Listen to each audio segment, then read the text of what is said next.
Okay. Tell us your name and position again. My name is Michelle Nolan Bird. I managed Madison Towers for 5 years, and I now am staffed as Director of Social Services for the owner of the property. Oh, great. So, what was your experience like, being the director here at Madison Towers? Madison Towers stole my heart. This is a city within a city.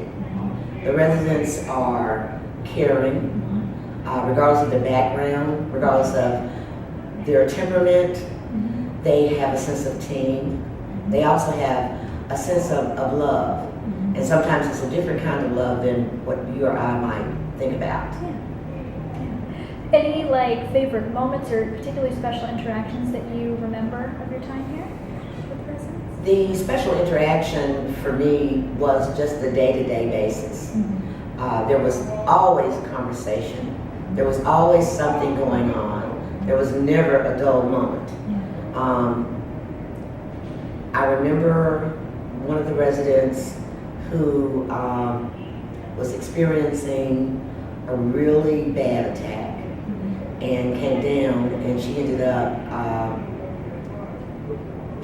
going on over. She ended up dying.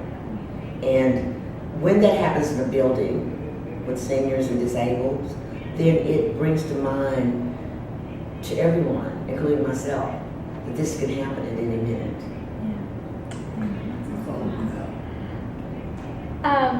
So when did the blessing bags get started here? When did that come into play? That came into being about 4 years ago. The CEO of Blessing Bags and I attended the same university. And one night when I was giving a presentation about Madison Towers, after the presentation and after class, he approached me and told me about his organization and asked if they could come out and be a blessing to the residents. Awesome. So, of course these bags are filled with a lot of different essential items. So did you both coordinate on what would be in the bags? Did he just kind of present this idea to you, and how did it all kind of evolve? He presented the idea, and because this was coming from their hearts, there was no, this is what we need. He did ask what the residents overall needed and why. And he was very surprised when I told him there were items, very personal items, toothpaste, toothbrush, deodorant, dryer sheets, things of that sort, because that's not something that we think as a society that people, especially seniors or disabled people, would need. But because of the income bracket, a lot of the residents worked in their lives, but the jobs that they had was not high-paying jobs. So that means the amount of Social Security that they receive is not the large higher end of Social Security.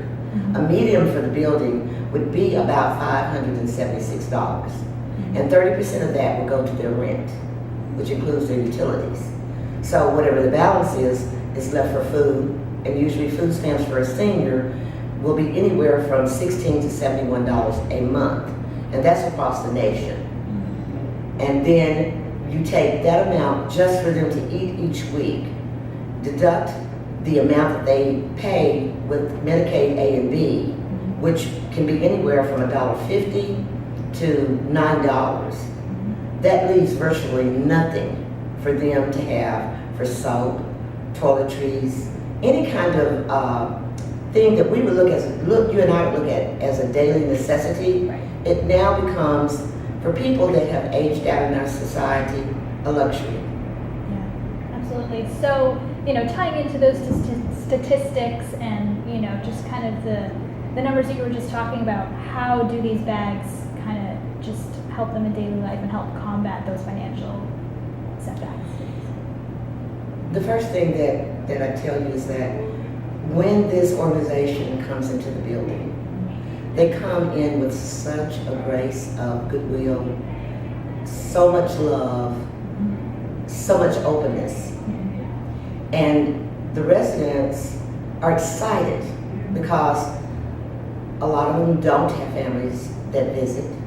Some have families, but when they come together in the building as a family, that's a special occasion for them.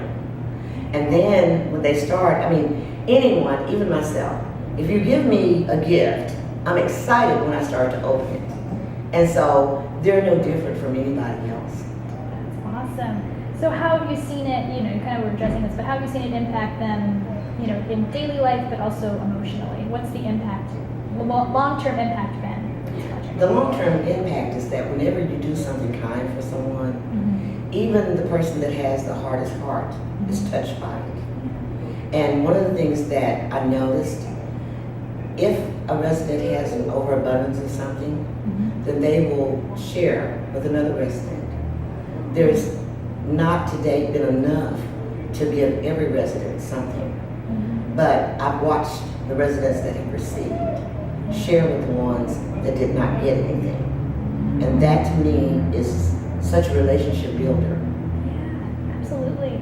And what is the reaction like when these residents get these bags? What do you see? I see excitement. I see joy.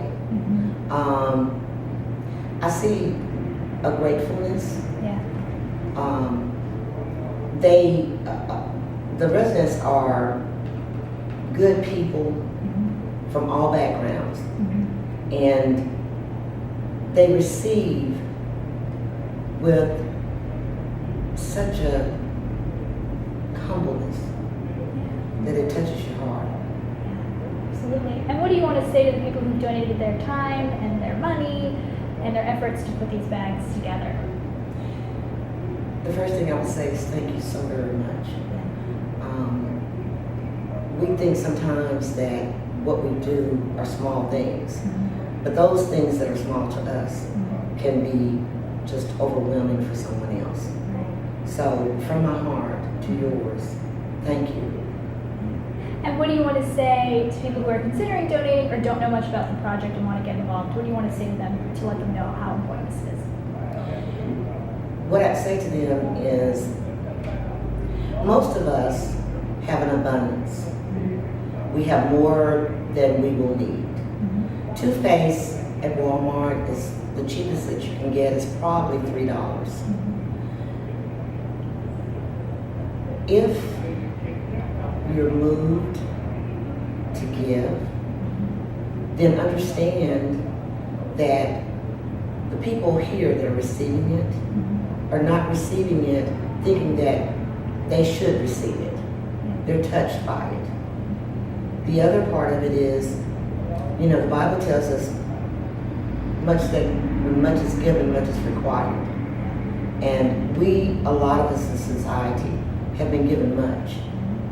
And if we can just share a little bit of that overage, then a lot of the residents that we have here will not have to make the last squeeze of the toothpaste or cut it open to try to get the last brush out.